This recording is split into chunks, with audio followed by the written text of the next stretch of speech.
কি পরিমাণে ঘাস, এগুলো যদি ঘাসের গোড়াগুলি তুলে ফেলা যায় তাহলে দেখেন টমেটো এক এক ঘাস এত বড় বড়। এটা আমাদের মামাদের গাছ টমেটো ক্ষেত।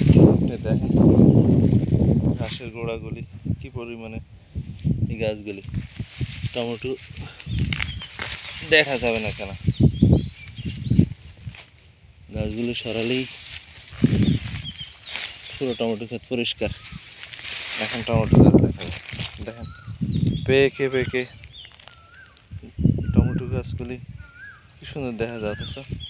ঘাসের কারণে আড়াল পড়ে গেছে, এই অবস্থা।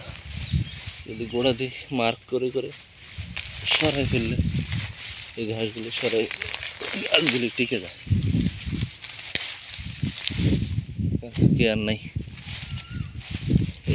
এই টমেটো দেখেন, টমেটো টমেটো, এই টমেটো, এই ঘাসের কারণে সব আড়ালে আপটালে পড়ে গেছে। কি যে অবস্থা, করুণ অবস্থা।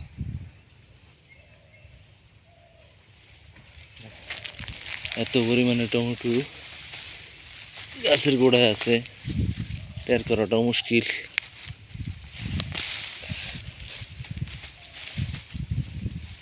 ঘাসগুলি সরালেই টমেটোগুলো দেখা যায়।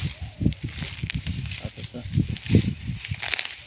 কৃষক ন্যায্য মূল্য পায় না, সেটাকে উৎপাদন বেশি হয়ে গেছে, ঠিক আছে, নষ্ট তো আর করা যাবে না, মানুষকে দিয়ে দেখ আর যেভাবে হোক এইগুলি টিকানো উচিত। খেতটা কান্ত তাও সরাই ফেললে এগুলি মানুষকে দিয়ে দেওয়া যায় ফ্রিতে, সেটাও করবে না। এটা আমাদের মামাদের ক্ষেত, মামারা করতেছে, ওরা শিক্ষিত মানুষ, আবার শৌখিন কৃষক। আর শৌখিন কৃষক হওয়ার পরও পরিশ্রম আসলে অত দেয় না। যা কিছু হয়েছে এগুলো সবই গিফট অফ নেচার, আল্লাহ প্রদত্ত, ফ্রিতে হয়েছে। খুব সম্ভবত এত কেয়ার করাও লাগে নাই। আল্লাহু আকবার।